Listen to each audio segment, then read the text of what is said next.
2 people were killed while over 45 others were injured in protests at Assam's West Karbi Anglong district. The Karbi community is protesting demanding eviction of alleged encroachers from village grazing reserve and professional grazing reserve lands. These are areas protected under the 6th schedule of the Constitution to safeguard tribal land rights. Protests began from early December in the form of hunger strike demanding eviction of the encroachers. It escalated after 9 protesters who are on hunger strike were picked up by police for medical treatment, which was misrepresented as arrests. On Monday, the ancestral residence of Karbi Anglong Autonomous Council Chief Tuliram Rongang was set on fire.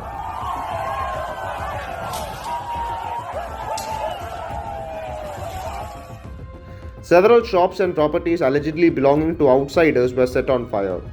Authorities imposed prohibitory orders under Section 163 of the Bharatiya Nyaya Suraksha Sanhita.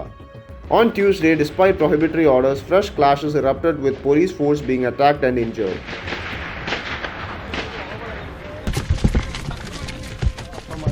Internet services were suspended in both Karbi Anglong and West Karbi Anglong districts to prevent rumors and further escalation. DGP Harmeet Singh explained the ground situation and how the peaceful protest turned into full-blown violence. कल रात से या कल दिन से ये भीड़ इकट्ठी है। कल दोपहर में मैं आ गया था, लेट आफ्टरनून, और अकेला, आप लोग ने देखा, सब प्रेस ने देखा, पूरी पब्लिक ने देखा, अकेला मैं प्रोटेस्टर्स के बीच में गया without any protection, without anybody else. मैंने रात भर उनसे बात की। They agreed and today last night then their leader was brought from Guwahati. He had only been taken for a medical checkup because the doctor felt that the people on hunger strike, that health is deteriorating. But somebody spread a misinformation फैलाया गया कि उनको arrest किया गया है।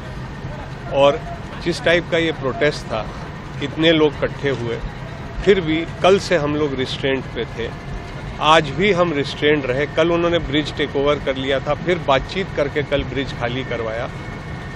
फिर minister Manoj Pegu साहब आए, सब कुछ हुआ। मैं बैकग्राउंड इसलिए दे रहा हूँ क्योंकि आपका नेशनल चैनल है।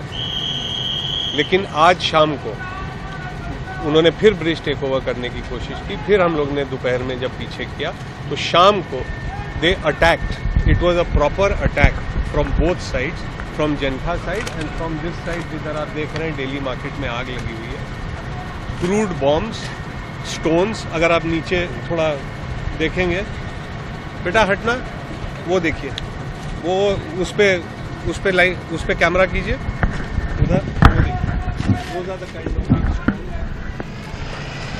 स्टोन्स, यहीं की दीवारें तोड़ के, crude bombs, and I was personally attacked with bows and arrows which had to be covered with a shield. और मुझे भी पत्थर लगा। मैं बाद में आया, मैं पुलिस स्टेशन में। They retook the bridge, then they were pushed back. Now my only thing is, मैं अफमिया चैनल में भी यही बोला हूँ, आप लोग से भी यही बोल रहा हूँ कि किसी का कोई भी डिमांड है, कोई भी ग्रीवांस है, government is talking to them, a date has been set for the talks. It's a tripartite talk. Chief minister साहब ने खुद आगे बढ़ के उनको डेट दिया है। उसके बाद उनका जो हंगर स्ट्राइक था वो विड्रॉ हुआ है। लेकिन to attack not only the police, but before that you know that they've burnt all the shops, they have attacked and vandalized all the shops. और हम कल से restraint पे थे। Today till now the count, I've asked for more ambulances and more first aid kits. 48 policemen are injured till now, and 2 IPS officers are also injured, IG Law and Order and 1 younger IPS officer. Through your channel, आपके माध्यम से यहाँ की जनता को, यहाँ के समाज को, यहाँ के बड़े बूढ़े लोगों को, यहाँ के जितने भी कोई किसी के पेरेंट्स हैं, ग्रैंड पेरेंट्स हैं, किसी के अंकल आंटी हैं, किसी के कोई टीचर हैं, कोई लॉयर हैं, जो भी समाज के लोग हैं, मेरा एक ही रिक्वेस्ट है, इन लड़कों को समझाइए। They might be misguided youth, somebody might be misusing them. इन लड़कों को समझाइए कि इस प्रकार के वायलेंस से दूसरी कम्युनिटी और गवर्नमेंट को अटैक करने से कभी कोई हल नहीं निकलता है, जबकि सरकार हल निकालने के लिए तैयार है।